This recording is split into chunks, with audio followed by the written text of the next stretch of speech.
She had always been perfectly healthy. No medical issues, no warning signs, and nothing unusual. But one day, things took a turn. She started hearing voices, not whispers of paranoia or the value noise of an overactive mind, but clear hallucinatory voices telling her to get a brain scan.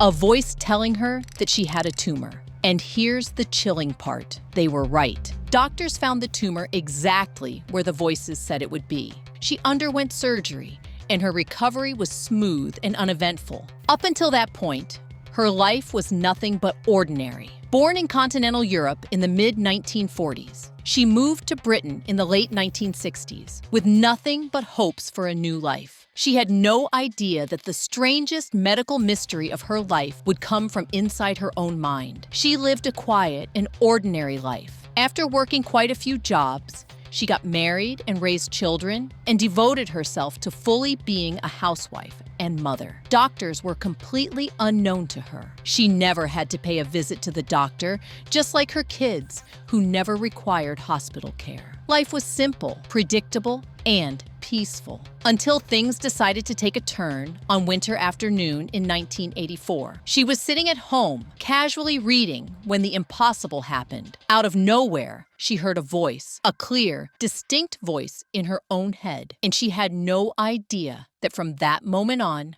her life would never be the same again. The voice reached her calmly and politely. It said, "Please don't be afraid. I know this must be shocking for you, but this is the easiest way I could reach you. My friend and I used to work at the Children's Hospital at Great Ormond Street, and we want to help you." She froze when she heard that. Great Ormond Street? Now that's a name she had heard before, but she hadn't been there. She didn't even know where it was, especially since her children were perfectly healthy. She had no connection to the hospital or had no reason to be thinking about it. That's what made the voice inside her head even more impossible and unsettling. Before she got the chance to collect herself, the voice returned. This time, it was steady, reassuring, yet deeply unsettling. It said, "To help you see that we are sincere, we would like you to check out the following." Then the voice listed 3 facts. Those were things that she had no clue about. She was shaken, but she went ahead and checked them. And to her surprise, every single one was true. However, instead of easing her mind, the accurate information pushed her deeper into fear. She had one question on her mind. If the voices weren't imaginary, what were they? And if they were imaginary, then what did that mean for her sanity? She somehow got convinced that she was at the verge of losing her mind. That's when she went straight to the doctor. The doctor just had one look at her condition and referred her to the psychiatric clinic. When she arrived at the clinic, she was exhausted and was desperate for answers. After the doctor listened to her story and evaluated her symptoms, she was diagnosed with a functional hallucinatory psychosis.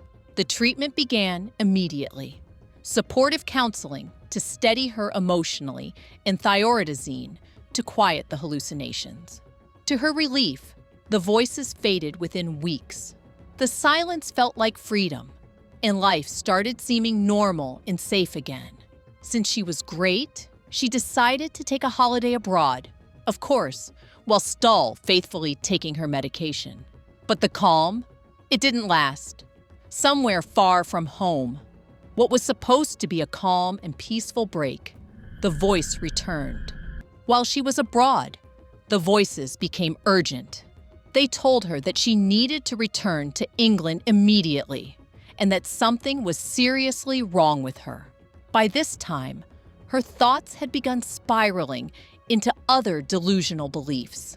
She flew back to London and came straight to the outpatient clinic. But this time, something different happened. The voices gave her an address, a very specific one. Her husband kept on trying to comfort her and tried to prove that none of this was real while reluctantly driving to the location.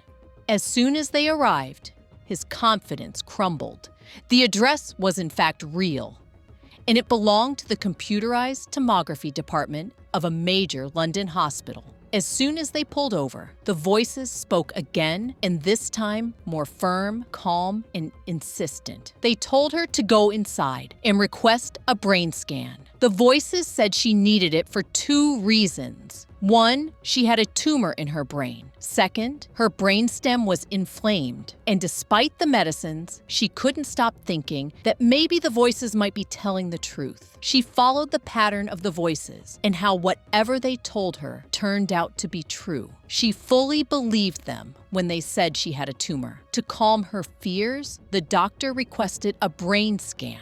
But since there were no physical signs of any intracranial problem, the scan request was rejected. However, after a big back and forth, the department finally agreed for a brain scan. So in April, the scan was done. The first scan raised multiple questions, so the doctor ordered a second one. That was when everything changed. The images revealed a mass tucked deep in the left posterior frontal region, branching across the falz into the right side. In most ways, it looked like a meningioma. She was then referred to a neurosurgeon who couldn't help but wonder that despite the size of the tumor, she had no headaches, no weakness, no neurological symptoms of any kind. She laid out her choices with her husband, and after weighing the risks, she went for surgery. And to her surprise, the voices agreed. The operation took place in May 1984. The surgical notes said, a large left frontal bone flap extending across the midline was turned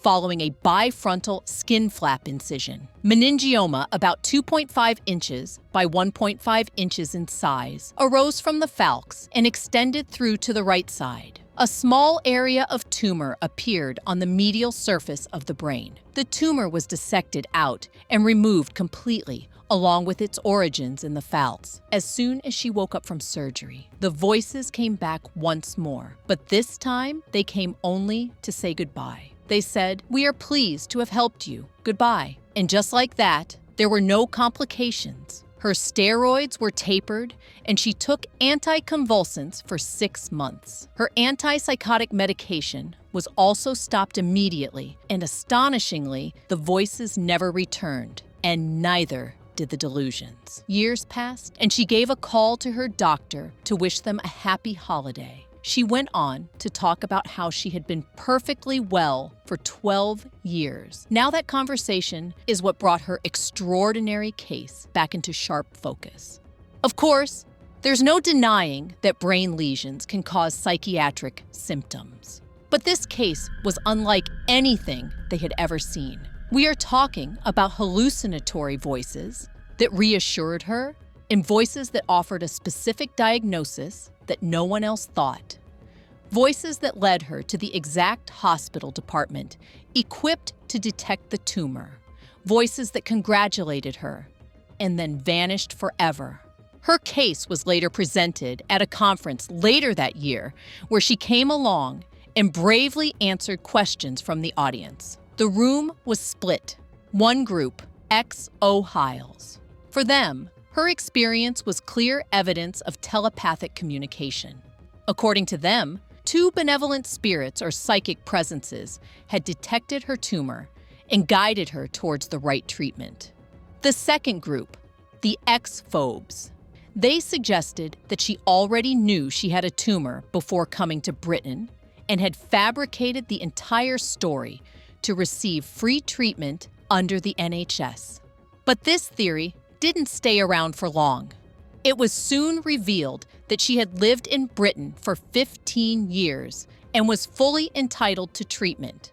Also, she went on a whole new trip when her hallucinations first disappeared, and that is hardly the behavior of someone who's plotting a deception.